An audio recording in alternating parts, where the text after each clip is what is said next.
Cinemajaw is sponsored by Overcast, an independent podcast app that embraces the open world of podcasting instead of locking it down.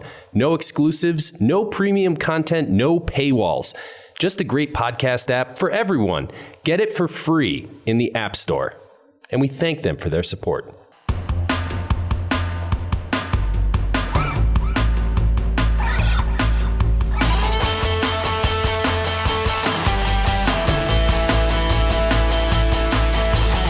You're listening to Cinemajaw, the greatest movies podcast ever, recorded on location at Cards Against Humanity in Chicago. My name is Matt Kay, and with me is Rye, the movie guy, and sitting alongside us is producer Pat. Hey guys, good to be back. This week on Cinemajaw, Matt, we take our top 5 list. We put it in a duffel bag. We put it in the trunk of our car, and we smuggle it across the border as we cover our top 5 favorite smuggling movies. Got to add some coffee grinds to throw off the dogs. Oh, that's always a good move. Mm-hmm. Keeps them away from our top 5 list. Yeah, we don't want those dogs finding our top 5 list. Our top 5 lists give off a stench. Sometimes, yes. Mainly yours, I'm alluding to here. Oh, hey, man. You've had some pretty stinky picks. But this week on Cinemajaw, we are talking about smuggling. Yeah, it's an interesting topic. It is, because usually smugglers in film, be it fictitious or, based on real life, either way, they're usually very interesting people and in some type of bind or doing something wrong. Right. Yeah, smuggling is an illegal act, right? And we're talking guns, drugs, people, whatever, what have you, and it does have a nice little tie-in. Yep, it does. Our guest this week has a movie out on Amazon that has something to do with some smuggling. Indeed, yes. Returning to Cinemajaw after a very long time, Professor O, John Otterbacher, is back in the studio. Can't wait to talk to him. Can't wait to talk to John, and I got to see his movie. It's entitled Moving Parts, so we'll talk to John about that. He's got a producing credit there, and that guy's always got a lot of projects going on. So He does. He's a busy guy, and it ties into smuggling because the movie's about human trafficking. Exactly that. Besides that, we do have more going on, do we not, Pat? This week, in honor of Birds of Prey, we are also playing Gotham movie trivia. Ooh, nice. Okay, and we have 2 reviews, Dolittle and Troop Zero. Nice. 2 reviews. That's good. Yep, more bang for your buck, Rye. Plus, it's February, Matt Kay. Mm-hmm. Oh, hey, new month, new theme. And it's an actress this time, Matt. 37 years old, 36 film credits on IMDb, Wow. 2 Oscar nominations, 1 win. Her latest film will be released on Netflix February 21st, hence why we wanted to celebrate her this month. That film is entitled The Last Thing He Wanted. Jawheads. February, we are celebrating Anne Hathaway. Nice. Right, you're a big fan, right? I am. Are you completely oblivious to the whole thing where the internet hates her and she's one of the most hated actresses? No, I remember. I wasn't always... Which I do think is unfair. I just want to be on record saying that. I don't... I like her. Fine. I think she's had her flows. Like any actor or actress, she's made some bad movies. And I know when she won her Oscar, she gave a speech that a lot of people rubbed the wrong way. Well, what about when she hosted the Oscars? And that went terribly wrong. So she's had her ups and downs, but when she's on, she's on. So we'll be celebrating her all month of February. She's worth celebrating, Ryan. Our sidecar review, this is going to be the Jaw Retro review. Coming up in a few weeks, we are going to look back at Rachel getting married. All right. So a lot to look forward to. Indeed. Let's kick off Anne Hathaway month with a fact. You got something, Pat? Yeah, I do. So our first Anne Hathaway fact for the month has to do with her cat characters. We all know she played the role of Catwoman in Christopher Nolan's Dark Knight Rises. But did you know that she was also lined up to play the character Black Cat in Spider-Man 4? It is true. Sam Raimi confirmed this in an interview he did with Vulture in 2013. Well, I don't even know who the character Black Cat is, but I was reading about this, and it is said that if Sam Raimi would have went on to make a 4th Spider-Man in his universe, she would have been Black Cat. Do you know this character? Felicia Hardy, Ryan. Come on. Never heard of her. She's, I guess she's Marvel's Catwoman in a way. She's more good than bad. Not Marvel's Catwoman. Yeah. Oh, Marvel's Catwoman. Now I know what you mean by that. Yeah. She is white-haired, rather buxom, shall we say, and the on-again, off-again girlfriend, along with, of course, Mary Jane and Gwen Stacy of Spider-Man. They had a romance. Ah, I see. Yeah. I think that would have been pretty good casting. She's a fan favorite and a character we've all been waiting to see on the big screen in a Spider-Man movie. Awesome. Good fact, then. Pretty interesting. It is. Kicked off Anne Hathaway month with something exciting. Boom. All right, before we bring on John, we did want to dip into the mailbag. We had some feedback come in the last week. One of them from Jawhead named Steve Cox. He writes in, "Hi guys, big fan of the show. I'm listening from all the way over in Melbourne, Australia. In light of all the fires and some bad weather we are having here, I thought it would be fitting to ask you guys to do a show on natural disaster movies. There are a lot out there. Keep up the good work, guys. Steve." Have we not done natural disasters? I looked it up, and we have not. Whoa, that is a glaring omission. We must correct that. Natural disaster movies. I'll take that challenge, Steve. We look for it sometime in 2020, and all our thoughts on the fires over in Australia. Oh, yeah, it's a mess. So I was going to say good day, Steve. I hope you're having one, buddy, with what's going on. absolutely good hearing from Steve. Yeah, and we got another one from our pal, Emmett Spangler. Oh, yeah. Yeah, yeah. Good old Emmett. Good old Emmett wrote in, said, "Gentlemen, I was delighted to hear that you received my Cinematography machine and full of joy to hear you actually use it on the show. But great Scott, I did not build this complicated machine to be used only once. By my calculations, that machine will be able to output over 1.21 gigawatts.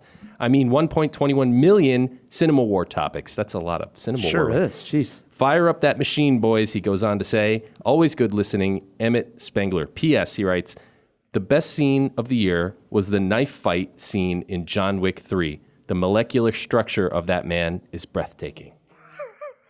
Wow. Awesome. Good to hear from Emmett. Yeah. Emmett, we promise we will fire up the Cinema War machine once again. Let's do it next week. How's that sound, Matt? Sounds good. And Emmett, you're breathtaking. Love it. Speaking of breathtaking, Matt, our next guest here, John Otterbacher, has been on the show a few times in the past, and it's been quite a while, almost 2 years since we've had him back on. Has it been that long? He has produced a film. It is entitled Moving Parts. You can rent it right now on Amazon and Indie Pix. We'll get to that. John Otterbacher, welcome back to Cinemajaw. So good to be back, guys. Thanks. How you been, man? I've been busy. I've been good. It's always exciting to release a movie. You know, a lot of these independent films, as you guys know, are long journeys. So this is we figured it out the other day, it's about 5 years to get to this point. From inception, writing, production, post-production, 2 years in film festivals almost, Wow. to getting through the distribution process to actually have our release. We premiered at the Gene Siskel Film Center, my fave, played in Michigan, and now, as you mentioned, we're online. Awesome. Now, the name of the film, again, for the Jawheads is entitled Moving Parts, and it has to do with human trafficking. You got this smuggling in the beginning in which a character is brought over to Trinidad, and her passport is taken away. And this is where things get extremely complicated and go... It's like an indentured servitude sort of situation. Exactly. Yep. Now, was it filmed on location, the whole thing in Trinidad? Yeah, the entire movie is shot in Trinidad. The director, Emily Upsack, was living in Trinidad. She was in Trinidad for about 10 years. She was running the film festival there and went to grad school, really wanted to switch over to a filmmaking, more of a filmmaking career than, film festival career. And that was her home. Her son was born there. Her husband was born there. Whole thing shot in Trinidad. Because I think that's what separates it when you're watching the movie for, it's obviously a small budgeted film, but being on location in some of the shots you get, the cinematography in the movie is quite stunning. And it really transports you to a different world. I myself have not been to Trinidad, so you get that out of, your comfort zone experience. Yeah, we were really lucky. We had Nancy Schreiber, ASC. She was one of the first women in the ASC. She's, I don't want to say how many years experience she's got, but a lot of years experience. And she's amazingly talented. Shoots both documentary and narrative film. Another thing I think helps build the reality of the place is the sound. And so our composer, who also did some sound design work, Rafael Atias, he's from Venezuela, which is just, Venezuela and Trinidad are very close to each other, just a few miles apart. So we have this amazing cinematographer. We have this person who really knows what that area sounds like. And of course, Emily also knows what that space looks and sounds like. So yeah, a lot of big production value, kind of exotic for an independent film. How did you come to get involved with the project? So Emily and I met in grad school. So we were both, I was looking to up my game, I've got a few degrees. We'll just leave it at that. We both ended up in Vermont, of all places, at the Vermont College of Fine Arts. It was a program that allowed us to still be working professionals, have families, and get our MFAs. So while we were there, we just kind of, when you go to someplace new and you find that other person you just click with. Yeah. So Emily was that person I just clicked with. Like first night, we're talking, we're having drinks, causing trouble, meeting the other people, the other students and faculty. And we just had a really good time and clicked on a lot of levels. So she knew I was an experienced producer. She'd done her homework and looked me up on IMDb, et cetera. And so very early on, she was working on her script as her thesis. I was working on a documentary project, and she was like, I want you to come produce my movie. I was like, okay, well, put me on and we'll see what happens. And, a few years later, we're making moving parts. That's awesome. Great story. Yeah. It is. And so you say it takes 5 years from inception until you get to the finished project. What would you say the main hurdle was to get over during that making? Obviously, the shooting couldn't have been too long, right? Yeah, no, I mean, the shooting is the smallest part. It's what everybody thinks of around filmmaking is, shooting, it must have been so hard. And it was really challenging. Not for me necessarily, but for the people shooting it. I think there's three parts that are really hard. And I always tell my students, you guys are in film school to learn how to make a movie. And the two parts that are always ignored are development on the front end and distribution on the back end. So this was Emily's first feature film, and she'd done some short work, kind of ethnographic, experimental type stuff. So this is her first narrative feature. So the development of the project and getting it to a place where she felt like the story was ready to be told, that was 2 years of grad school, basically. So right there, you got 2 years of working on the script, rewriting it, tweaking it, changing it. Of course, raising money for the script. So raising money to make the movie is challenging.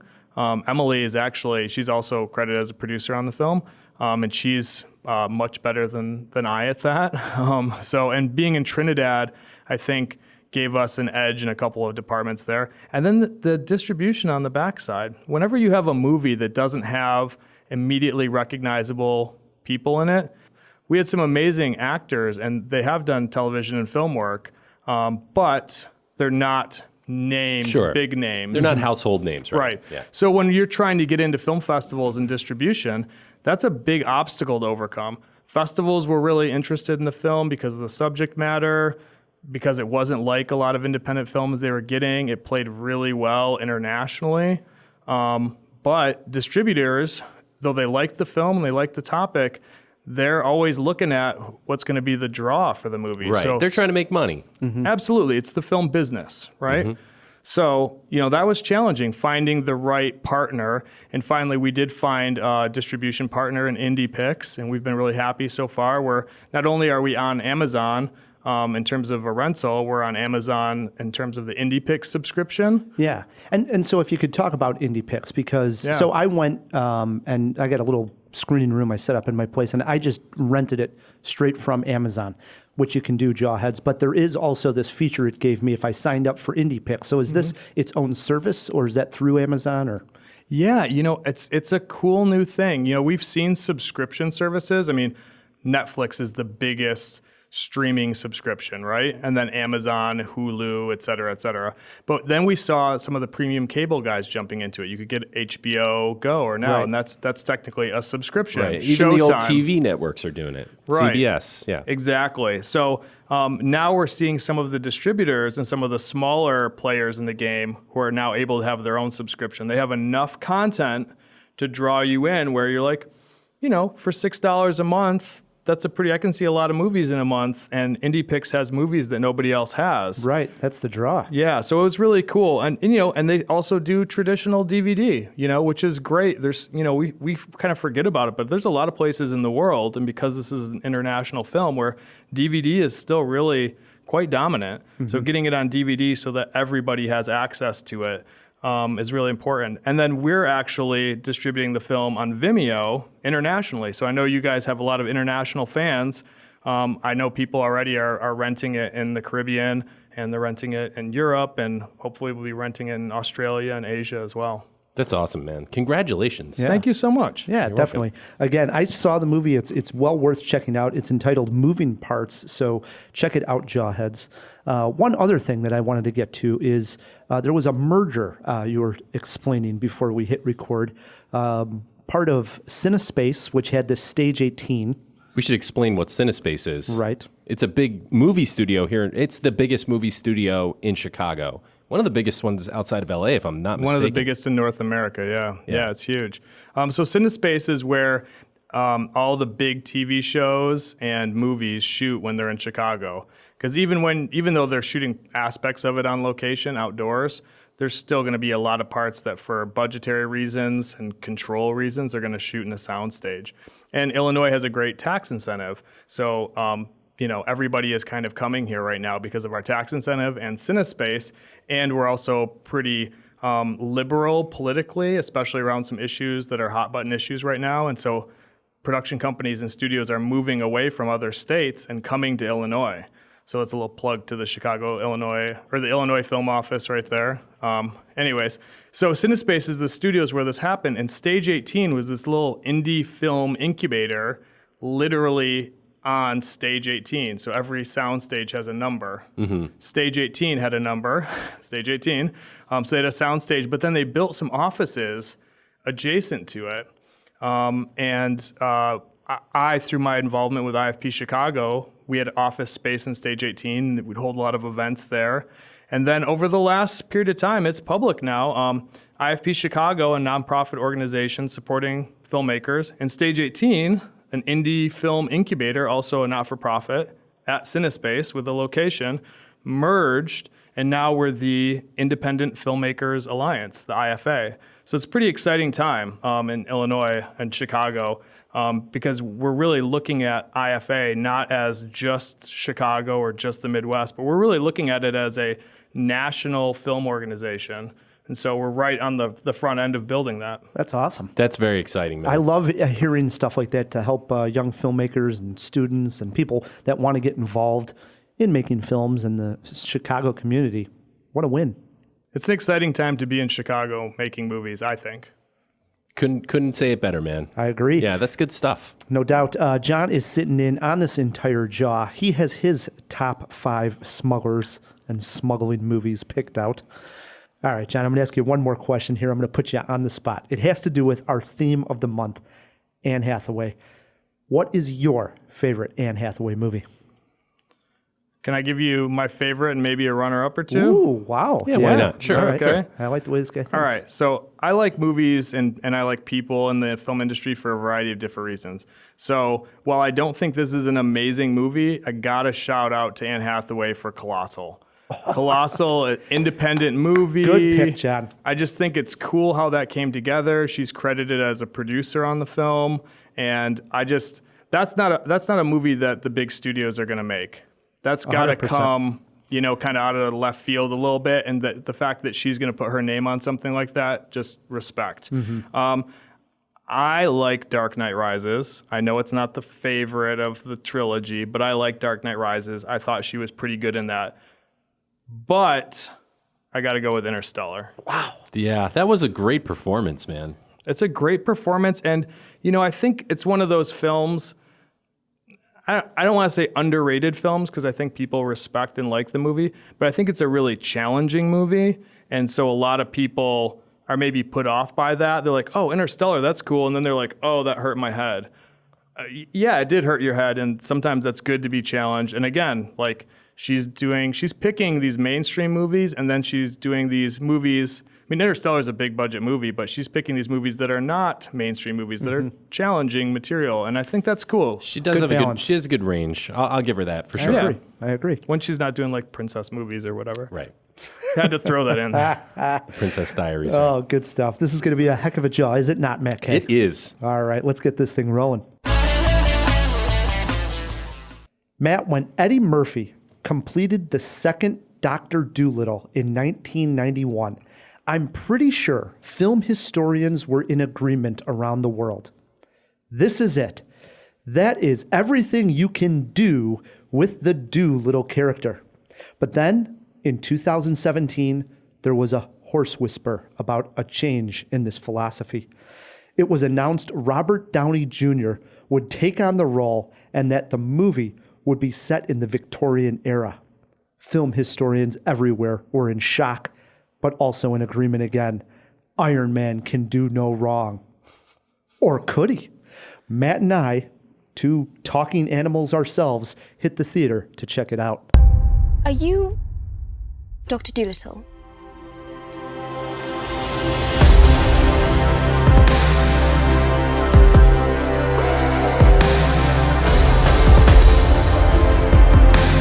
We have no choice but to embark on this perilous journey. Everyone pack your bags! You can talk to animals.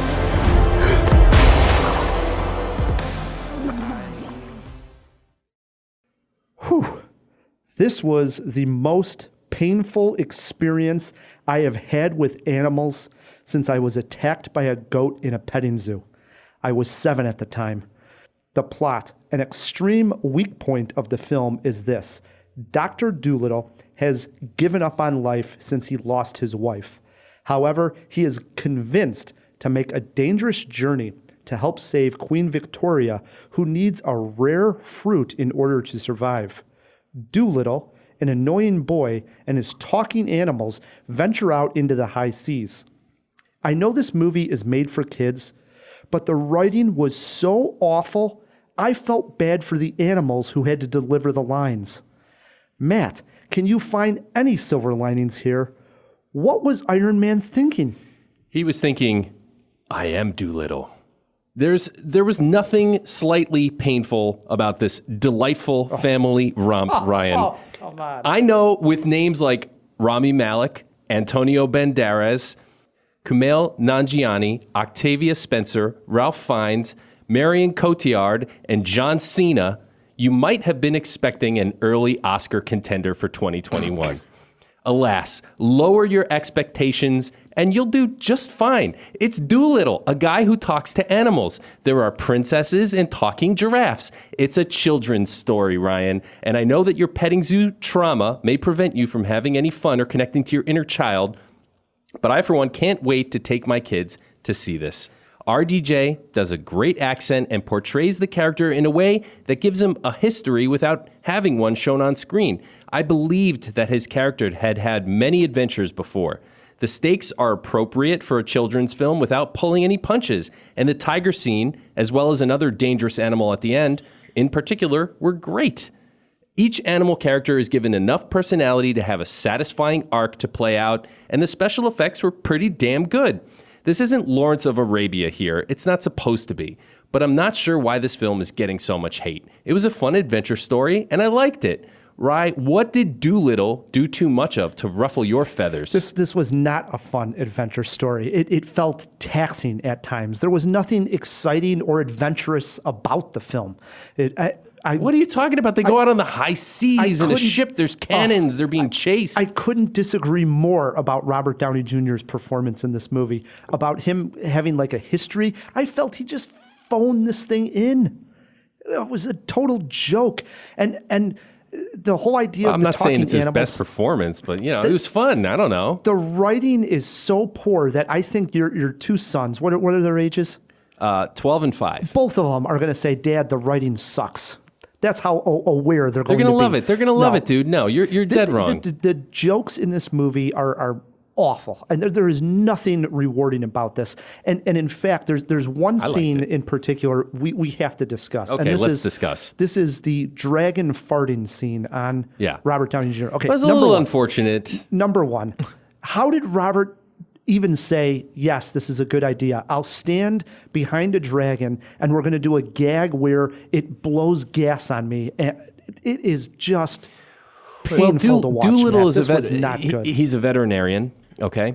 And what kind of dragon are we talking about? No, there's a dragon in Dolittle, yes. Like a Spoiler Komodo alert. dragon? No, a dragon. Great. Dude, it's magical realism. There's talking animals. Right, I'm gonna get You're to the okay with talking talking animals, animals. but a dragon? Now that's going too far. I like dragons. I'm going to poo-poo the talking animals in a second, too, but go ahead. Listen, again, I just want to make sure everybody's expectations are set correctly. There's some good voice acting. Robert Downey Jr. is fine as Dolittle. It's not his greatest character of all time, but the adventure was fun. I thought the animals were great, and the action scenes were pretty satisfying. I'm trying to figure out what everybody hated about this movie. Antonio Banderas pops up, and he's delightful. I liked it. From the time they actually get the magical fruit that they need to the end of the movie, you can tell that nobody was invested in this movie, that they were just figuring out, how do we wrap this up fast and as painless as possible? It does wrap up rather quickly. Oh, it's ridiculous. They get the thing, they're back and forth. They're back in front of the queen, and you could just tell. I think even the animals were like, "Get me out of here." I know they were. It's pissed. not that bad, Jawheads. I swear, I thought I heard the giraffe say, "I need to talk to my agent." They had to wrap it up. It was getting up to that hour and 40-minute mark, and kids don't have that much patience. It's a breezy little movie, too. It's not even an hour 40. That's what it says on. I don't 15 minutes of that are credits. I don't even want to go too deep into this, but about the talking animals, for some reason, they make a point in the beginning of the movie to show that Dolittle, the animals aren't talking English. Dolittle's actually talking to them in their sort of native tongue. So whatever the ape is doing, Dolittle's doing, and then they sort of transition it to English. You picked up on that? Yes, yeah. It's like a parcel tongue kind of thing. Right. So the idea is that he's actually talking the animal's tongue, and they're not necessarily other talking people English. can't understand. That was the same in the Eddie Murphy versions of Dr. Dolittle, right? Yes. That's part of the canon. But Probably, yeah. I'm not sure it is, because then it makes no sense that the animals can talk to each other. Hey, Ryan, don't overthink it, buddy. So what? All of a sudden the squirrel can talk gorilla? It makes no sense. Just have them talk English. There's a dragon in it. It's a kid's movie, man. It was a terrible kid's movie. Does How to Train Your Dragon make sense, dude? More so than this. I disagree. Dolittle was terrible. This is no doubt, it's going to be tough to beat this for the worst of the year, I think. Money grab. Hey, you got kids, Professor O here. Hey, I have a kid, and I'm sure that she will ask to go to it, and I might even take her to go to it. Don't do it, John. I'm sure it's... Don't do it. Hey, I'm gonna go in between. I bet you it's fine. They spent enough money on this movie that it's watered down into like something that's pretty digestible for everybody, and that's why it made almost $100 million opening weekend, right? Yeah. No, not that much. It's getting close to $100 million total now. Okay. Which That's is a where bomb we're at. for what they've spent on Right. it. Yeah, it's not. When did it open? Last A weekend? couple weeks ago, yeah. Oh, is it that old? Yeah. It'll make its money back. But Maybe. even if this was the first talking animal movie of all time, it would still be a dud, I'm telling you. You got a movie poster quote here, Matt? Yes, I do, Ryan. Here's my quote. Dolittle does enough to be a fine adventure for the whole family. Piss poor. I went with call animal cruelty. Ooh, brutal. Can we just, can I just throw in, I'm going to guess that this is getting killed so much because we're so used to, what did you call him? RDJ? Yeah. Robert Downey Jr.? I've not heard that before. Anyways, RDJ, he consistently puts in good performances, even in like not great movies. He's fun to watch. And when I saw this, I was just like, oh, this just doesn't seem like a character that's really going to, let him Resonate. use all of his charisma and charm, because he's a very charismatic He goes actor. for it. I'm not going to say in the early stages he goes for it. He kind of brings out this Willy Wonka-ness to the Dolittle character. I actually like the performance. Again, it's not his greatest, but that's because he's got some damn good performances. He does. How many Jaws here, Matt Kay? I'd give it 2 Jaws. All that praise that he goes 2 Jaws. No, two is that's where it belongs. good. I'm sort of middle of the road with it. I went half a jaw. Half a jaw. It is not I don't that want to bad, give it no. 0. I'm giving it a half a jaw. A half a jaw for Ryan Movie Guy. If you're forced to bring your kids to this, there are worse things that you would be seeing. How does it compare to Playing with Fire? In general, yeah, I like Playing with Fire better. I thought Playing with Fire was pretty fun. Oh, the movie. I Yes. thought you were talking actually Playing with Fire. Terrible. Your kids are too old for Playing with Fire? No, you have a 5-year-old. Wait, I can't place that title. What's Playing It with just Fire? came out. Just came out. John Cena, and it's right. fire jumpers. Right, yes. Anyways, I'm like, I digress. But Well, I was just, if you're going to see one John Cena movie this weekend, probably go see Dolittle. That's my recommendation. I don't know about that, Matt. All right. Enough Dolittle. We spend too much time on Dolittle. Oh, do we? All right, here we go. We are talking smuggling movies, Matt Kay. All right. And that is in honor of Moving Parts, a movie John produced here, which is on Amazon and IndiePix, in which we see some smuggling going on very early on in the movie. John, we like to let the guests start with your top 5. Was it an easy list to come up with? Difficult? How'd you tackle it? you know, it was difficult at first. But then you start thinking about smuggling and trafficking, and there's really a lot of movies out there where this is a component of them, you know? So do I do my whole 5 at once? Number 5, just. Number 5. All right. I'm going to throw this on here mostly out of my love for Danny Boyle. I'm going to go with Slumdog Millionaire. I mean, That's a good one. It's an Oscar winner. It's a great movie. It's fun to watch. And, you know, there's definitely... some human trafficking components to it. Yeah, I mean, it's Danny Boyle. I mean, come on. No arguments here. No I arguments. still have to catch up with Slumdog. It's a big I don't know how confession. you've missed this thing. I know. Jesus, man. It's a lot of fun to picture, watch. too. He's so obsessed with all the Dolittles. He's probably watching Dolittle 2. I've never seen any of the Eddie Murphy Dolittle films. So, in my defense, guys. All right, that brings it to me. And this is where I put in... By the way, I had a hard time finding ones that weren't about drugs. Oh, I got a few. Okay, good, because most of mine are drugs. I'm course. going at number 5, Traffic, from the year 2000, Ryan. Tremendous cast. Steven Soderbergh. Probably one of, well, I don't know. He's had such a fantastic career. It's tough to say that this is one of Michael Douglas's best, but I liked it. Man, I love Traffic. Traffic is really good. I think you could teach a class, and I've actually said this for about a decade now, and maybe someday somebody will let me, a class on Soderbergh. I think his range of projects, the types of movies he does, it's just all over the place. And he changes styles, and he's just a really interesting filmmaker. He shoots some of his own stuff. A lot of his stuff nowadays he's shooting too. Right.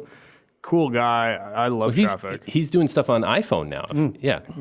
Yep, High Flying Bird. Was that Soderbergh? that was. Yeah. So the cool thing is on Traffic, he uses these filters that make everything almost like a sepia tone. It's very, very washed out colors. And it's, I don't know, it sort of just lends to the depression. I haven't seen it in so long. a good Maybe movie. one I'll make sure I rewatch again, but I'm a big fan of Traffic as well. He uses different colors to and different looks to show different spaces. Yeah. So, you know, Mexico looks very very yellow. different than, I can't even remember what city it was, like DC, Baltimore. They're I think in it was DC. DC, Yeah.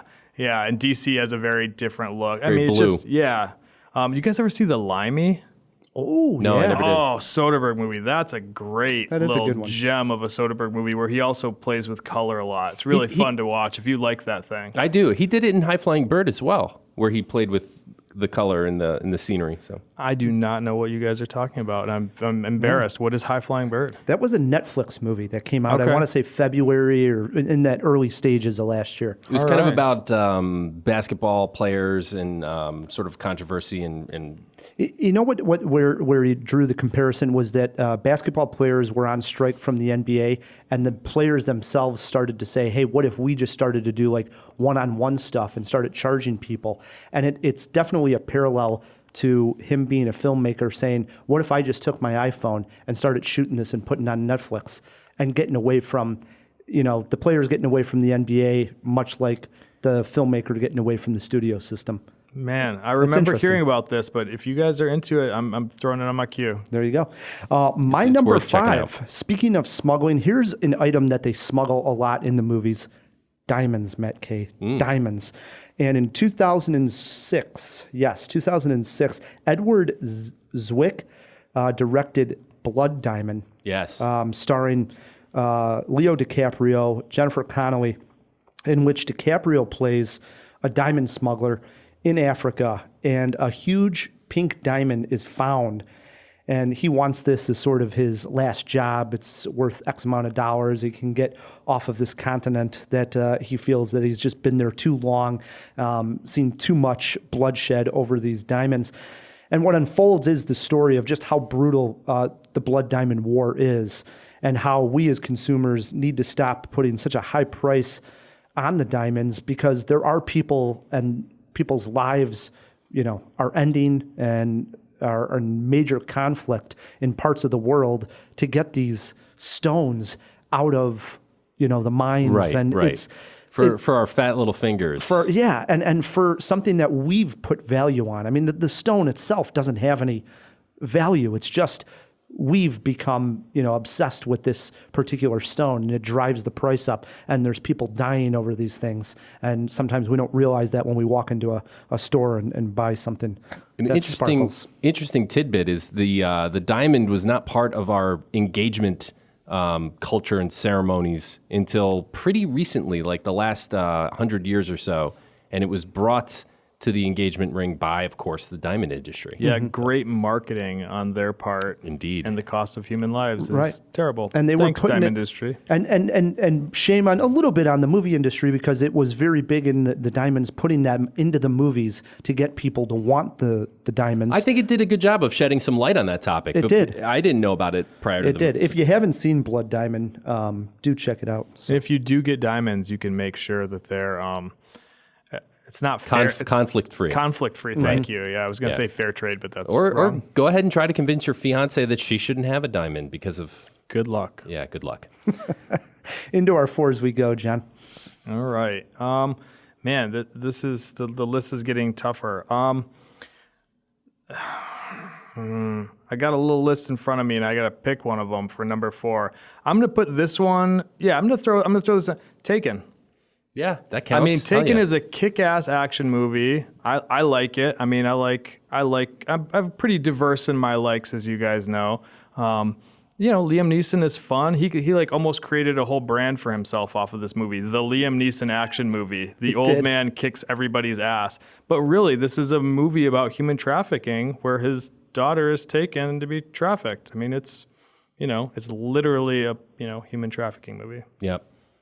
Liam Neeson definitely came out of nowhere with this new action career. What was the one he did last year? Came out in like February, where he's killing all the people that killed his son on a train, on a plane. No. It was actually kind of a sleeper, bit of an indie gem from last year. We'll throw it in the jaw box. Throw it in the jaw box. He literally did like Taken 1, 2, 3, and then like Taken on a plane, but it was called something else. Right. And Taken on a train, and Taken in the wilderness with wolves. Yeah. The train I watched, it was called The Commuter. What a name. It was actually semi-decent. I remember watching and thinking, not bad. That's what I expected for... You see Liam Neeson going home on a train. That's about what I expect happens to him on a day home. Every day. He pops up at the end of that crime movie from last year where all the wives of the criminals have to finish the heist. Oh yeah, that was Widows. Widows. From about 2 years ago now, but yep. Brilliant film. All right. Chicago film. Yeah. Speaking of Eddie Murphy and Dr. Dolittle, guys, he had 48 Hours. He had Trading Places, but in 1984, I think he got what his biggest break was, and it is, of course, Beverly Hills Cop. Wow. Speaking of the coffee grinds. I was going to say, this was referenced at the top of the show when you brought up the coffee. Wow, this is a 80s classic, man. Can you not hear the synth music, the Axel F song in your mind right now? And Beverly Hills Cop 2, also fantastic. Yeah, for sure. I actually like it. They're both great. Mm-hmm. They're not Die Hard, but they're pretty great. They're not Die Hard, but you know what? They're funnier than Die Hard. Eddie Murphy was great with the banana in the tailpipe. You know, the whole shtick. Was that Judd Nelson? No, Judge Reinhold. Judge Reinhold. Thank you. Yeah, he's a good like straight man. And then there was like the old grumpy mustache cop. Yeah, set in Detroit. Got to give some Midwest love. Yeah, it went to Detroit and then it went to L.A. To Beverly Hills. Yes, yeah. of course. And the smuggling is this drug. I think it was circle. just Coke. Yeah. But they were hiding it in the coffee, which I remember we've commented before. As kids, we thought, what detective work from Axel Yeah, Foley. he was really sharp. He was a regular Batman in that scene. I couldn't believe it. Really flipped my lid. Like, wow, that's pretty smart thinking there. Yeah, he was funny. He pulled off the action pretty well. You know, it was a good role for Eddie. I agree. Good pick. My number 4, another item that you see smuggled in movies quite a bit is weapons. So for my number 4, I went with 2016's War Dogs. And this was directed by Todd Phillips, and it starred Jonah Hill and Miles Teller. And it's actually based on a true story of 2 friends who find themselves in way over their heads after landing at something like a $300 million deal to supply Afghan forces by the U.S. government. They were basically coming off as arms dealers and usually trying to just pick off like small little projects and stay under the radar. But of course, things grow and grow. It's silly, but it's also thrilling. And you get this great smuggling scene in there where they have to get these guns through Iraq, and they're driving, and they're just fish out of water here. I mean, there are 2 people, more or less like in their early 20s, that are, you know, used to American living. They're like investment bankers or something weird, right? And now they find themselves driving weapons across Iraq and just in the wrong hands. It's pretty crazy film, and what a wild story that it's based on, and it's true. I mean, from what I understand, the film takes very big liberties, but I mean, the core of the story of these kids actually becoming arm dealers is true. That's weird. It's a weird thing to do. Yeah, that was an alternate on my list. Not because I think it's a great movie, but what an interesting premise and cool story. Agree. Yep. That was my number 4. What do we got sitting at 3? 3. All right. So this is probably cheating, but I don't care because I love this freaking show. I'm going to go with The Wire Season 2, which I can argue this is cheating. I can look. We'll let it slide. The Wire is like a quintet of movies. There's 5 of them. They happen to break them into episodes, but it was premium cable. So anyways, The Wire 2 is fantastic, or The Wire Season 2 is fantastic. It's probably one of the more underrated seasons of The Wire. That's the one that takes place on the water where he gets the... Right. Right. Because they're smuggling stuff in and out on shipping containers, which is a really big way that things are smuggled. And it's not that sexy a thing, or a sexy way to smuggle. It's no like cocaine in the coffee grinds or whatever. Right. Or how does she do it in traffic? She makes it into little statues. Yeah. I mean, these guys get so creative and cool. But I don't know. I dig that scene. It's got like a weird performance by Method Man in there. If you watch The Wire, you will recognize so many great actors that are all over TV and movies right now. I love all 5 seasons, but The Wire 2 in particular had this international smuggling thing going on that I just had never seen done before and done that well and that real. It's all based in reality. David Simon, amazing. Anyways, I'll stop drooling. No arguments for me, especially something that would piss off Ryan by picking a TV show. By cheating, sorry. We've given the buzz a couple of times when people pick TV, but we'll let this one slide. Yeah, it's Professor O. All right. Thank you. I'm going to a documentary at number 3, gents. This is one that sort of blew my mind, no pun intended. Cocaine Cowboys. Back in 2006, what it shows is the real story of the guys who flew coke from Colombia up to Miami. And cocaine in the 80s in Miami was the thing. It was like a gold rush, kind of, in a way. And all the like basically play Grand Theft Auto Vice City, and that's kind of the idea. Scarface, same sort of thing.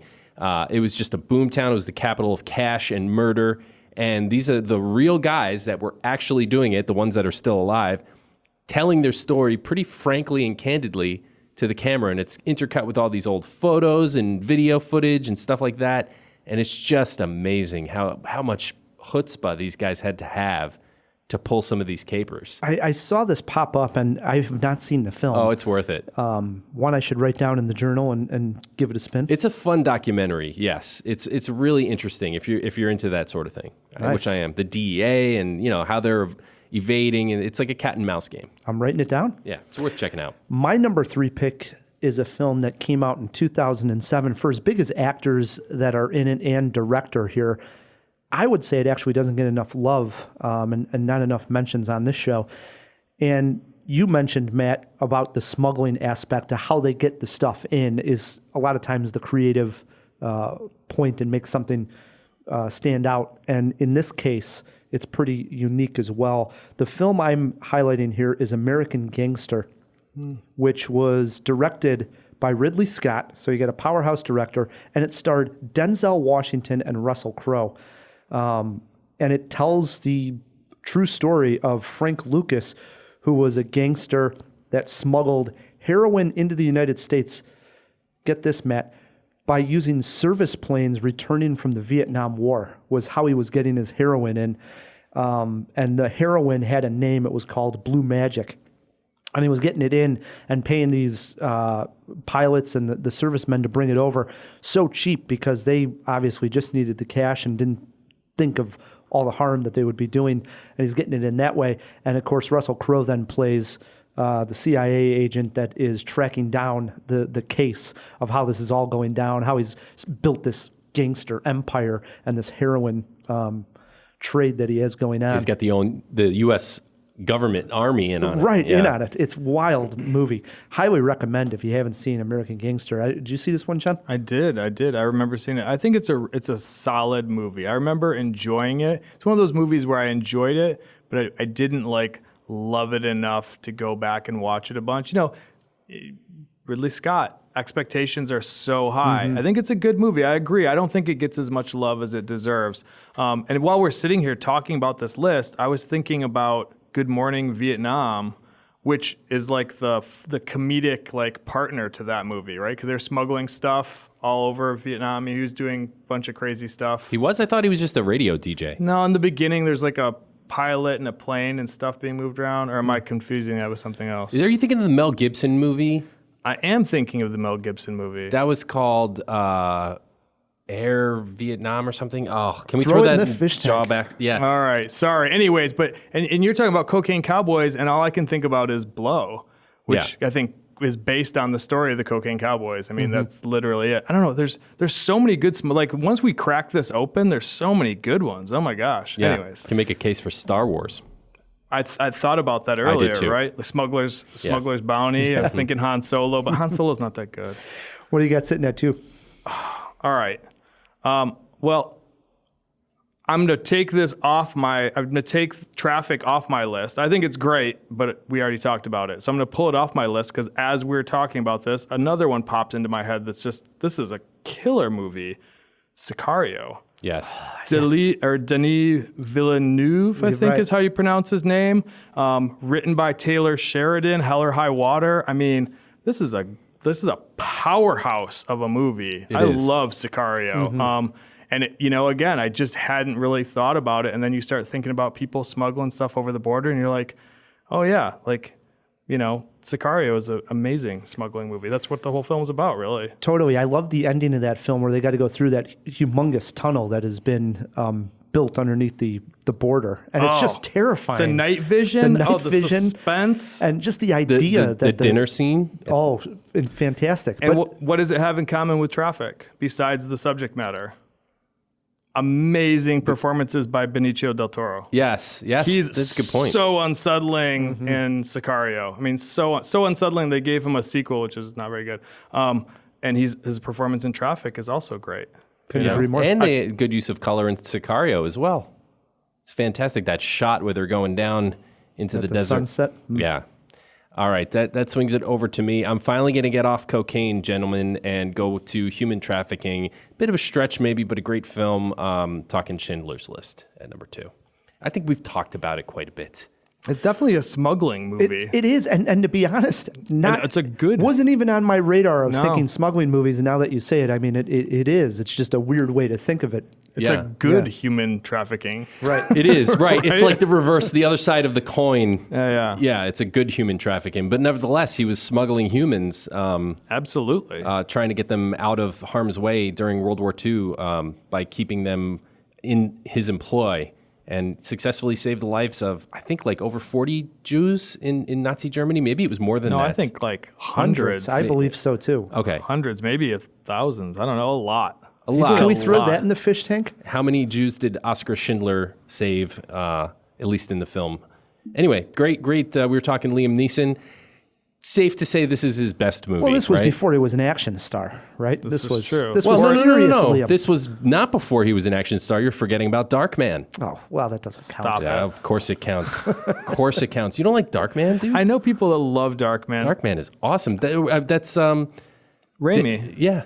Sam Raimi, Danny Elfman did the music. It's fantastic. I know people that love that movie. It came out when I was in high school. My friends were like, "Oh, Darkman." I was like, "Yeah, no. I like real superheroes." Yeah. But no, was too it's dark. funny. Whatever. Sorry. No, that's okay. You don't have to like Darkman, but Schindler's List, I think we can all agree. Can we agree he was a good Jedi? He was no, I don't think we can agree. I agree on that, actually. It's Yes. like the only really good part of those movies. No, Anyway. because There's he- a lot of things to like in Phantom Menace. I've come around on it. I have not come around on it, and I can't give Qui-Gon a tip of the hat No here, way. John, because he is the one who introduces us to the midi-chlorians, and I cannot forgive him for forget it. that. He grabs Jar Jar Binks' tongue, all that nonsense. He was not in. I just rewatched them, like kind of building up, and no, Phantom Menace is absolutely terrible. And I would say like Qui-Gon, is that his name? Yes. Like I thought he was like maybe the best part of it. Ian McGregor's pretty good too. Yeah, the lightsaber battle's the best part of it. Yeah. We can agree to that. All right. Back on track here. As my number 2 pick, you cannot do a movie about smugglers and not have Tom Cruise on your list. Well, you could. Yeah, you definitely could. Let that sink in for a second. But he did make one fantastic smuggling movie. This one came out just a couple of years ago, Magic Mike? 2017. Nope. He's not in that. No. The film is called American Made, directed by Doug Liman, and Tom Cruise plays Barry Seal, again, based on a true story, Yeah, cocaine cowboy stuff. who was a TWA pilot who flew missions, he was contacted by the CIA to fly missions and actually go down and supply General Noriega in Panama with guns because they wanted to supply the guerrilla warfare down there. How'd that turn out? Well, right. I mean, so this whole thing became a mess. Well, when he goes down there with the weapons, he ends up meeting the cartel down there, who ends up saying, "Hey, can you bring back these drugs back to the United States?" Yeah, well, so I'm going that way anyway. he was actually, this guy was actually smuggling things both ways. He was bringing guns down, on the down low by the U.S. government to help supply this guerrilla warfare army, and then turning around, getting drugs from the cartel and bringing it back to the United States. It has some excellent action sequences of landing and taking off in too small of areas, especially when he's down like South America and Central America. Well done. It's an interesting story. Yeah, I got to catch up with that one. American Made. I like it. Here we are. We're into our number ones. John? All right. I mean, this is not an exciting pick. I think it's kind of an obvious one. I'm going to go with Moving Parts as my favorite smuggling movie. It's my movie. It's our movie. I'm part of the team that made the movie. And, I'll say this about the movie because we didn't mention it earlier. I feel really honored to be a part of a movie like this because I feel like I learned a lot about the subject matter making it. And there's a lot of things that are smuggled and trafficked, but human trafficking, I mean, it's fucked up. Yeah. And it's everywhere. I mean, it's here in Chicago. Every state in the United States has a human trafficking unit. Like, people are trafficked everywhere. And it has to do with our messed up immigration system. It's really hard to get into this country legally, so people look for alternatives to a better life. There are those people there taking advantage of them, trafficking them in, and then bad things generally happen to them. I mean, they're so vulnerable at that point. There's not much they can do. Right. They've spent their money on this voyage, and So I just gotta, moving parts, plug our movie, but more importantly than that, like, I wish people would learn more about human trafficking. I feel more knowledgeable about it, and it's on my radar, and I think we can do something about it. And one other thing I wanted to comment about moving parts is I love that a lot of times when you're watching a movie, maybe on a subject matter such as this, it comes off as almost preaching about what we could do that was different, where moving parts really comes off as almost like a slice of reality, that it just shows you what happens to this young girl who comes in with her brother. They get in, and how unfortunate of a situation that they're in. And, I don't want to ruin the movie for you, but it just shows you the ugliness of it all and really gets you thinking. I really liked it. So, well, thank you. That's a wonderful compliment. That was what we were going for, was a slice of reality, not your typical, Hollywood story. Nothing against Hollywood stories. I like my Hollywood stories. I like my pop culture. But we were aiming for that. So thank you, Ryan. That means a lot. There you go. Your number one, Matt K. All right. In all honesty, it was Sicario. So I'm gonna call an audible here and sub one out. Sticking with cocaine, sticking with sort of the same theme here. I'm going Scarface. This was going to be an honorable mention for me because I don't know how much actual smuggling we see in the movie as much as the aftermath and the lifestyle around smuggling. Because obviously they're bringing, lots of cocaine. Lots and lots of cocaine. Piles of cocaine. Yeah. The world is yours, or mine. The world is yours. World is yours? Yeah, I believe so. On his globe and his.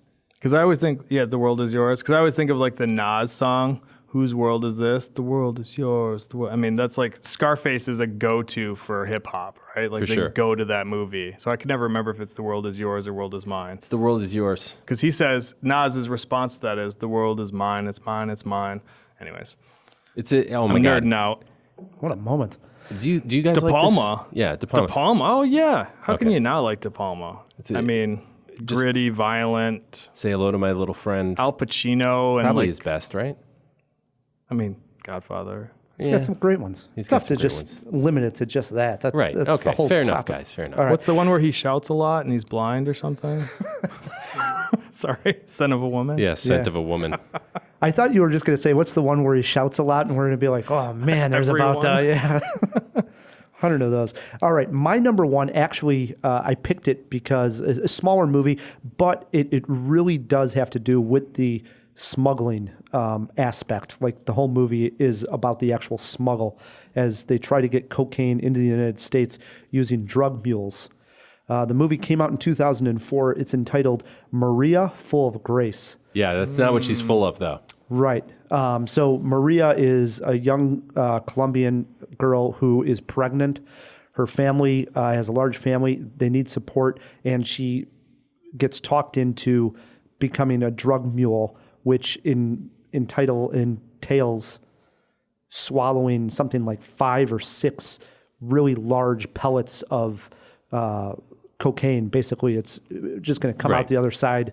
Condoms full of cocaine, probably. And so these things go in there. I didn't want to say there's 2 or 3 girls that go in, and the whole movie is that dread of, number one, swallowing these things, having them in your stomach. What if one bursts? What if one bursts? And then going through the airport, they're still scanning you. You get through the airport, then you got to get the drugs out of your system for the dealers on the other side. How's that done? Is that done by natural, or do they vomit? No, natural. I was just curious. Unless they die, in which case they cut them open and find the rest of the packets. It's horrific. It is horrific. And the movie's tense and, for me, just eye-opening because I had never seen this particular story told in such a way. I think she was nominated for an Oscar, and it was more or less an unknown actress at the time. Can we throw that in the fish tank? The actress in Maria Full of Grace. But wonderful film. If it's out there, definitely check it out if it's streaming there. So. Some strong picks. Yeah. Some movies I haven't seen in a while and a few that I haven't seen at all. So this is great. Yeah, only 2 honorable mentions I have that weren't mentioned. There was a great part of smuggling money, of all things, in The Wolf of Wall Street, Yeah. where they want to tape the money around the lady who goes Switzerland. Fantastic smuggling scene. And then you got Charlie Wilson's War, which again was smuggling the guns into Afghanistan and all that whole arms deal that went terribly wrong for us. Good stuff, yeah. I got one. It's sort of in the same line as Schindler's List, but not nearly as good.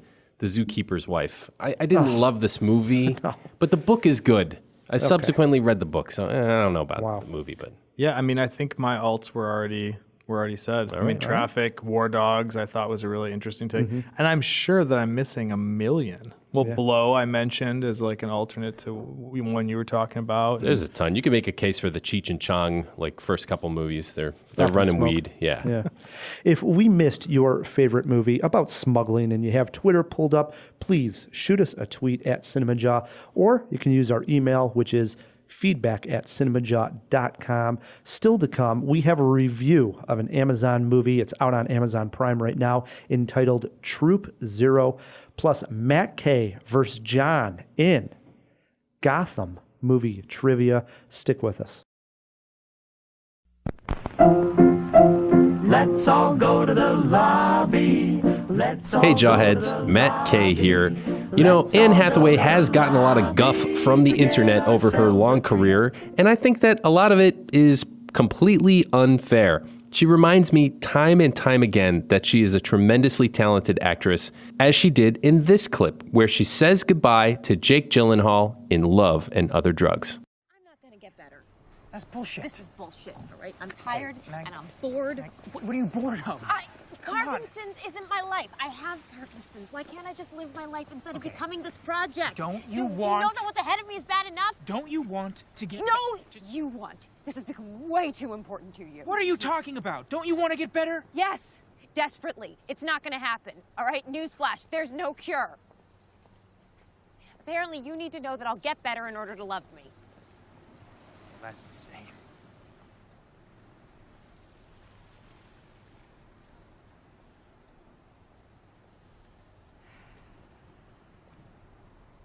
You need to get your stuff out of my apartment.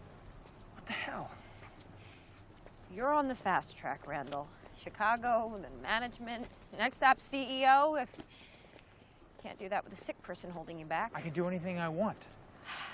I know. You're a good man. And Matt, you're a wonderful man. You're much better than you give yourself credit for. Nobody wants to be the one who runs away. I'm not running away. It's not your choice.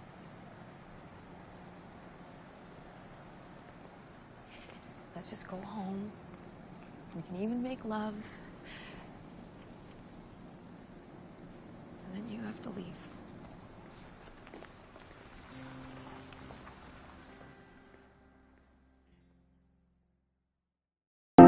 The sparkling drinks are just dandy. The chocolate bars and the candy. Jawheads, if you're enjoying John Otterbacher in this episode, I do want to mention his last appearance was episode 326, which came out in May of 2017. The topic that week was top 5 mythological movies, plus fun reviews of the film Fish Tank and Alien Covenant. You can find this episode and our entire archive of old episodes at cinemajaw.com. And we are back on Cinemajaw, hanging out with John Otterbacher, Professor O. And if you're wondering why we call him Professor O, I was wondering. It is because he is a professor. He teaches at Flashpoint Chicago. It's a film school here in Chicago, 4-year film school. And you have been there now Since a the long beginning, time. right?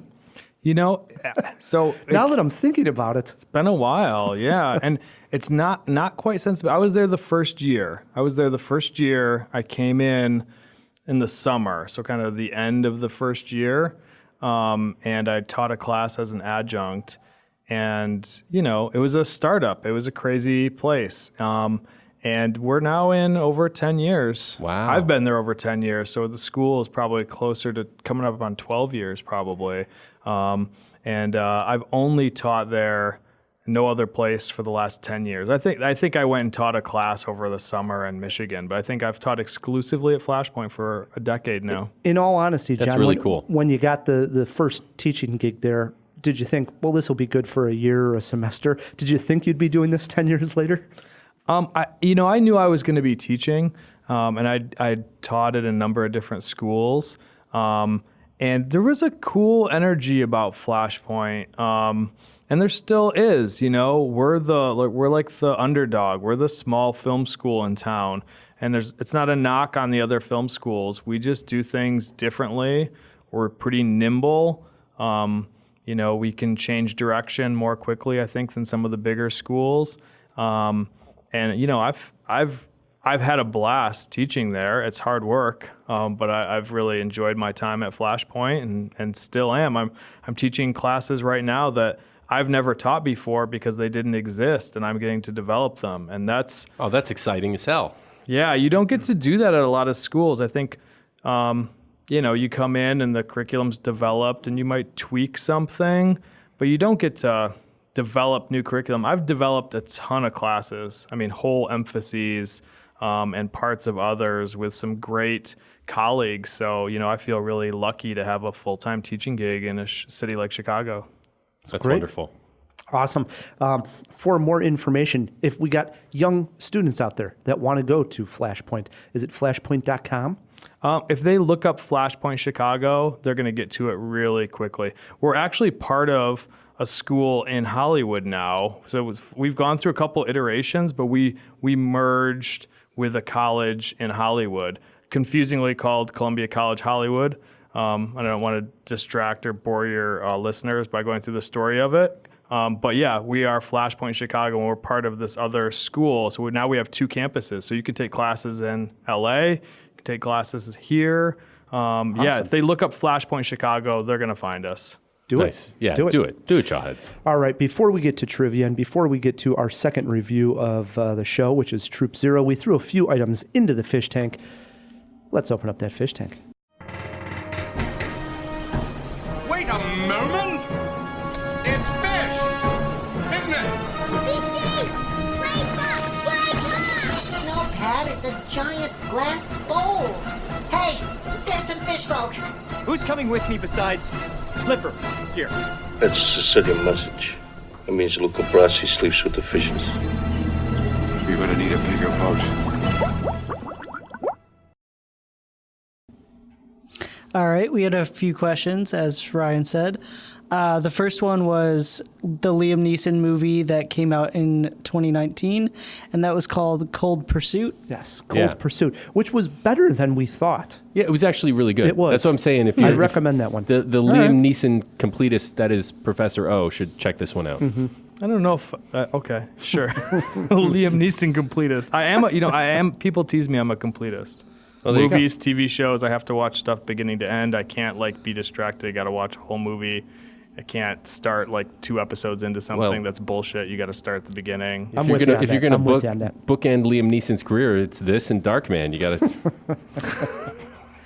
What else we got in there, Pat? So the second question was the Mel Gibson smuggler movie, and that was Air America. I was close. I said Air Vietnam. Never saw that one. I was reaching for it. I remember Air America being fun, but I also remember it starring Robin Williams. So what do I know? It was pretty good. It was like a buddy comedy with some drug smuggling mixed in. Yeah, fun. It was fun. Fun stuff.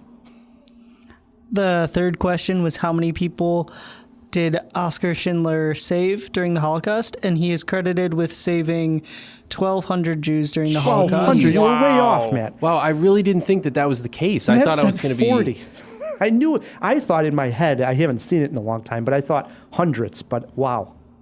Maybe Crazy. 40 in the movie. Yeah, maybe that's. Obviously, he was sort of pretending to run a business, and they were his servants or something, and he's like, I need these people. It seems like incredible. 1,200 is what an insane number. Mm-hmm. I mean, this guy's a hero, legit. Totally. He's a superhero. Mm-hmm. Yeah, he put his life in harm's way to save others. That's the definition of a hero, for sure. The last question was the actress who was in Maria Full of Grace, and that is Catalina Sandino Moreno. Yes. See, we don't hear much from her, but she was fabulous in Maria Full of Grace. So Yeah. check that one out, Jawheads. That was everything, Pat? Yep. Get back in that fish tank. All right.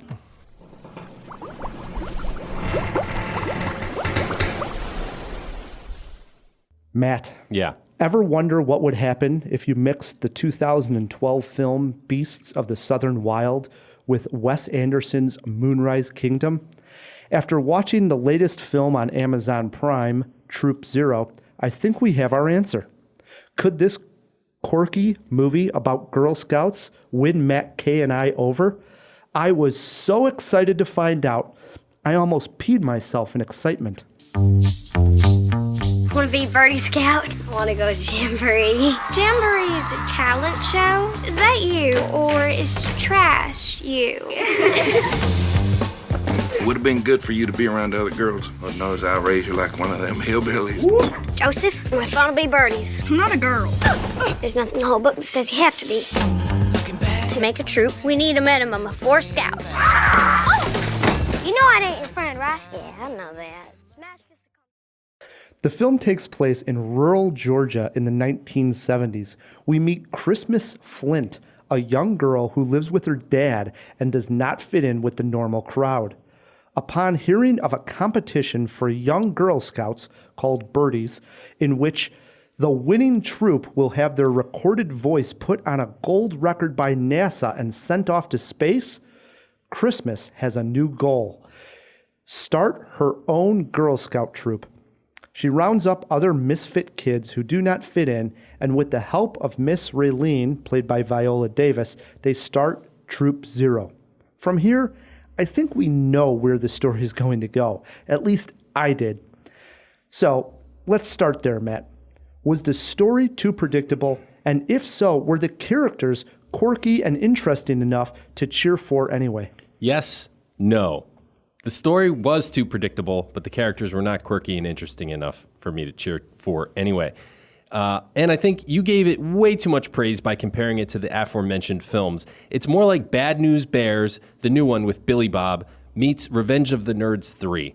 This movie could have said something about grief, could have said something about race, gender, childhood, class structure. It could have, but it settles for underdog tropes and fart jokes.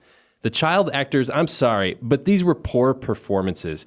Christmas, played by McKenna Grace, and Charlie Shotwell as Joseph were slightly better than the rest of the pack of these forgettable Little Miss Sunshine wannabes. The movie does have a couple of things going for it. Jim Gaffigan is great as the boss man, Christmas's dad, but particularly the dynamic between Viola Davis and Allison Janney's character is almost worth watching the movie for. The script does just enough to hint at a past here that is tantalizing, and these two powerhouse actors bring that to life. Sadly, this is left underexplored. I do have to admit, though, Ryan, the film ends very well. It's very sweet. I wept openly. Though the rest of this film does little to earn the heartwarm, it was there nonetheless. But it's an old writing trick. End well enough, and they forget the rest of the movie. E.T. goes home. Willie gets freed. Christmas sends a message to outer space one way or another. Sappy, happy ending, derivative, underdog swill with moments of competence peppered by mediocrity. This movie doesn't really try that hard. Do you guys agree? Was this pure underdog formula, or did I miss something? Before we get to John's comments on there, how dare you, Matt Kay, make light of a fart joke in this movie when you let that dragon It's fart about in expectations. Go. It is ridiculous. No, and I'll explain this. I was talking about this a little bit during the break. It's about expectations. I went into Dolittle expecting it to be a piece of hot garbage. Lo and behold, it was just warm garbage. But this, it's kind of like, oh, this is going to be like a little cute, heartwarming indie picture that, is quirky and fun. And it's derivative swill, and the fart jokes don't land because they were out of left field and poorly timed. All right. Bad comedy.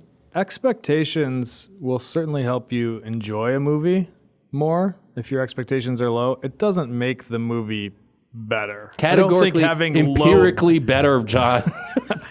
So I was like, Troop Zero, what are these guys asking me to watch? And I was like, well, I've got some email to do, so why don't I put it on the background? Because my kid likes to go to sleep with noise, because her bed was right next to the wall, and I used to just play movies really loud, and that's how she went to sleep as a baby. Sure. So now she can't go to sleep if she can't hear the TV. So I turn it on. I'm doing some emails. I'm looking up. I'm like, oh, this Christmas Kid is super weird. So my expectations were very, very low. But I loved Jim Gaffigan. I thought he was very likable. And Allison Janney is just like... She's great. She's so despicable in this to start out. And that I like the play between her and Viola Davis. I don't know. I'll be honest. I didn't watch it. I wandered off and did other stuff and let it play. But my wife sat down and she watched it because she's not a completist. She'll pick something up in the middle. And I did think to myself, this is good enough that I'll show my kid it. Like... She'd enjoy this movie. And I think there need to be more movies out there for little girls that are kind of fun like this. You know, we had a ton as kids. There were like little groups of boys doing stuff. Right. But these are like little girls doing stuff and getting picked on by the other girls. There were a couple girls and they were like the preppy girls. Like Christmas is the nerd, and then you've got the junkyard girls or whatever, that duo. And again, like the acting's not amazing, but I like the characters. And then you've got the little boy who, you know, definitely he's figuring stuff out. He's hanging out in the... He's got some gender issues. Sure. Well, he's figuring stuff out, you know, in a place that's not very accepting of that. And it really was like, I just know how mean little girls are raising a daughter right now. I just think little girls are way meaner than little boys.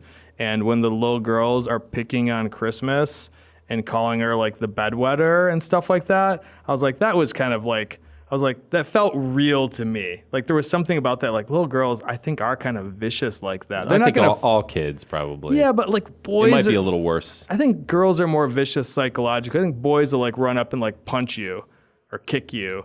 Little girls will like torture you. I don't know. Anyways, I was like, I'll watch this with my kid. Maybe she'll like it, and I'll play on my phone while it's going. So I don't know. I don't know that it was bad, but I don't know it was good either. I can't believe you guys are defending this piece of junk. This is much better. I didn't even watch it. Let's just be fair. I did not watch it. I said I'm willing to give it a shot with my daughter. That's as far as I got with it. I had trouble at the beginning warming up to the characters, but it won me over a little bit where I warmed up to him. Jim Gaffigan especially, and yes, everybody we mentioned, Viola Davis, Allison Janney, liked their relationship that the two had. They saved the movie from being complete crap. Right. And eventually it gets there. Now, yes, it has its problems, and there's no way I'm going to sit here and praise Troop Zero, but this at least is a film that if you sat down with your kids, and a point you were making, John, that you would show your daughter, you could watch, and both the child in the room and the adult in the room could get enjoyment out of this movie. And that sometimes can be a tough balance with a live action. Sure, Pixar can pull it off, but with a live action movie like this, I think the whole family can sit down and watch a movie and enjoy it. Well, guys, I gotta say, I am not a parent of a daughter. I have boys, but I don't think that they satisfy the gender issues brought up. You wept during this movie, Matt. I cried at the end because it was so saccharine, dude. I mean, you know, if I eat a piece of candy, I'm gonna get a toothache. That doesn't mean it was good candy. Do you cry when you eat candy?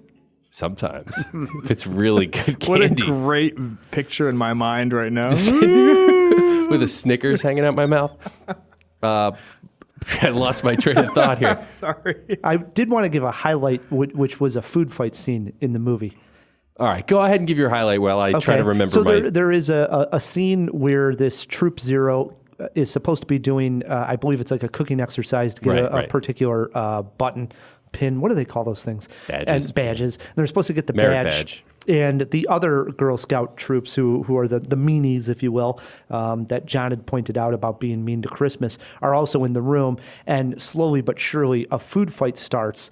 And I commented that this was probably the best food fight since Animal House. It was a lot of fun. I have very much enjoyed that scene.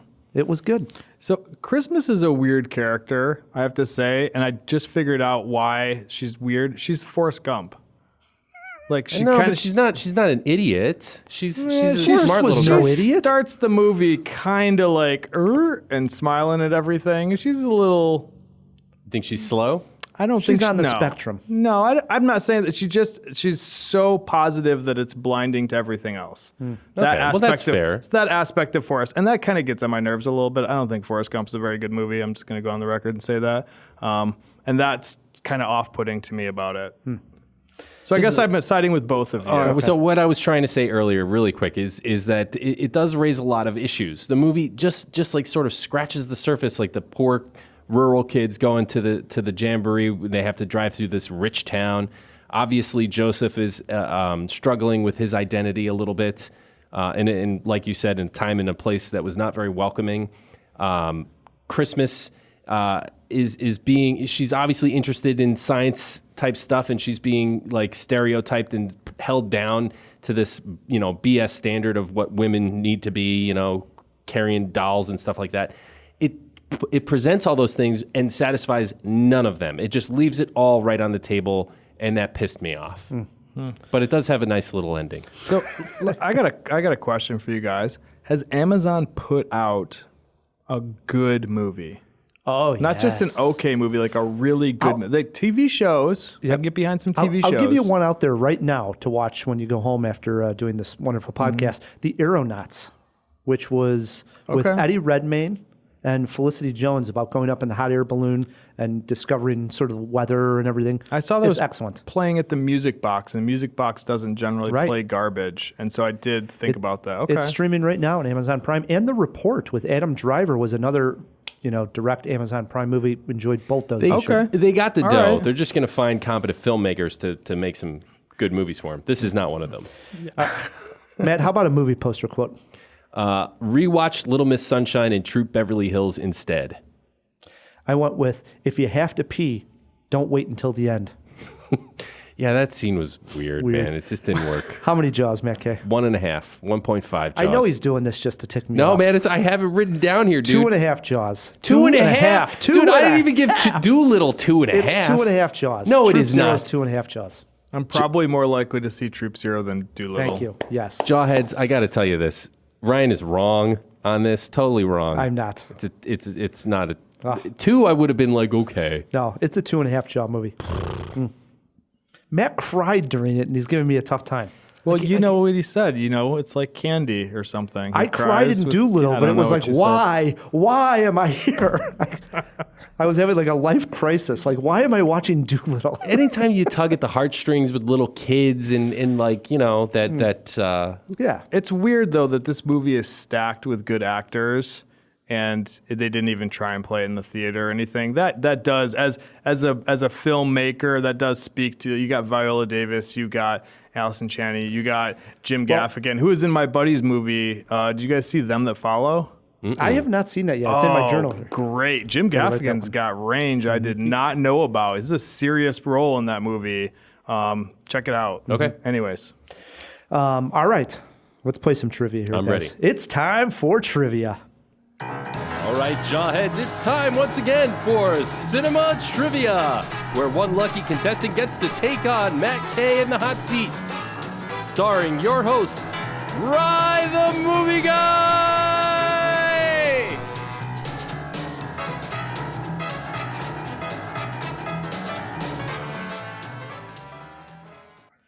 Boy, the theme song totally gets me in the mood. I love it, Matt K. I'm pumped. I am too. Woo! Let's play some trivia here. All right, our topic this week for trivia is Gotham movie trivia. This is in honor of Birds of Prey, which is the new Harley Quinn movie coming out in theaters. I love this topic. Let's do it. It works like this. John, you're our guest. You get to choose. If you want to go first, let Matt go first.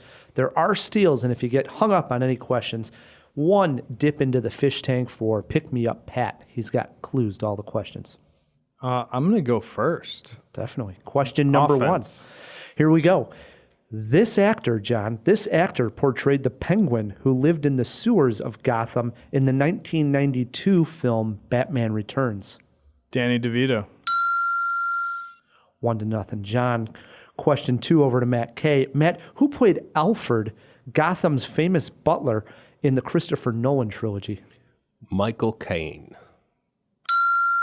I was going to try to do the They impression. start off easy, so everybody's comfortable in the room now. Question 3, back over to John. John, Joker is one of the darkest takes we have seen on a Gotham character. Who directed the film? Todd Phillips. Is this all names?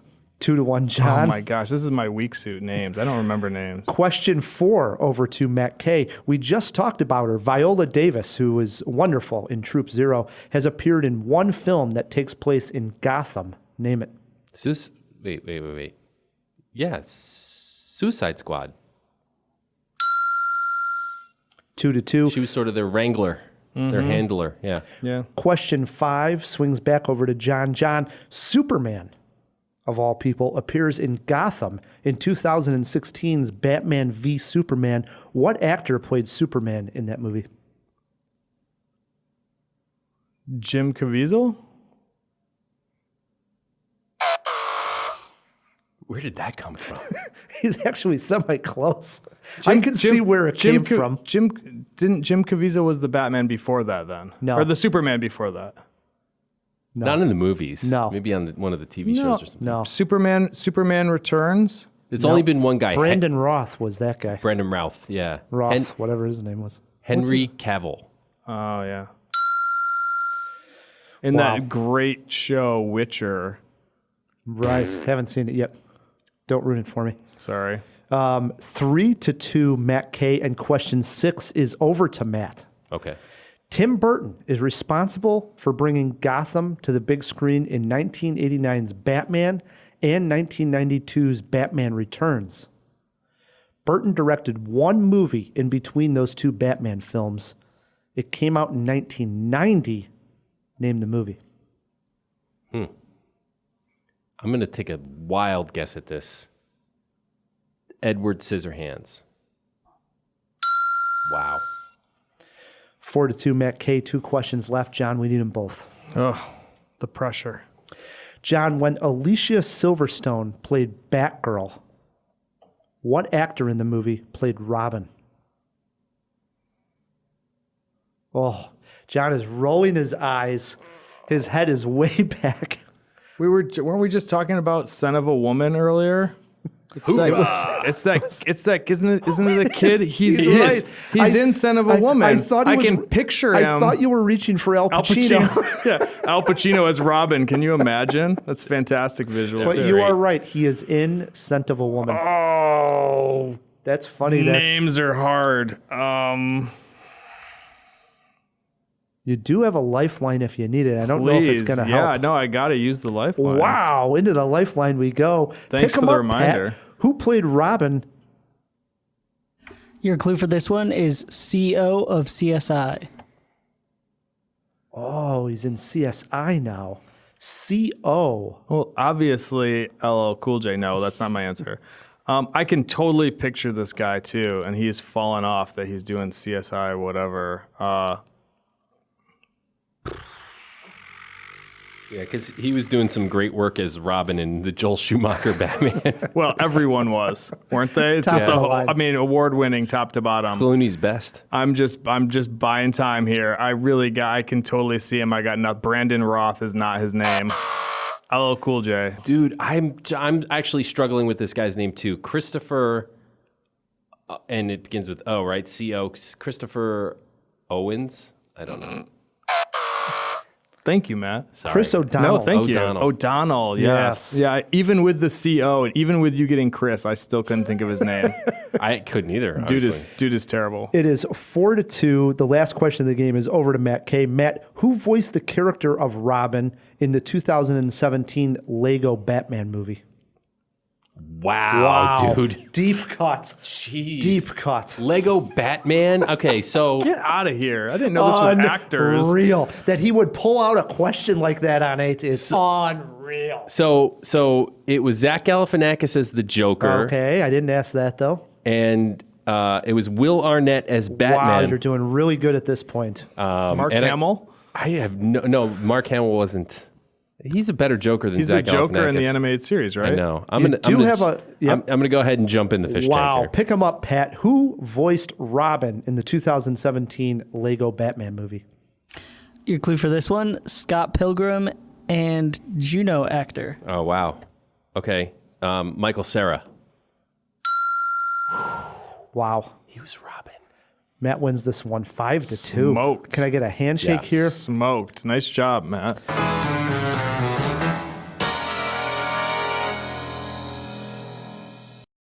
This one goes Thank you, over. sir. Thank you. This one goes over to John. If it came down to a tie, this would have been the jawbreaker question. John, right. better looking Gotham in the Burton films or the Nolan films?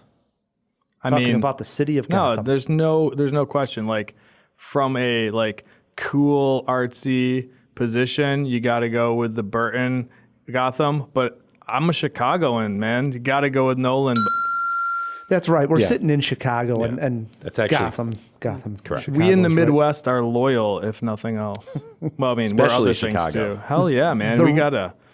The real jawbreaker was this: age of Viola Davis closest to Matt.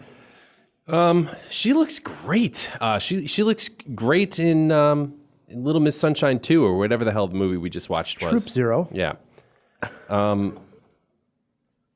But she's over 40, probably over 50. I'm going to say she's 53.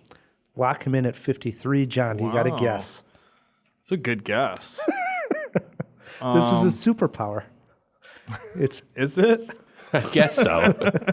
That and crying when you eat candy? Yeah. Snickers particularly? Yeah. I'm going to go with 56. She hates us. Give that one to Matt K by a year, 54. Oh, man.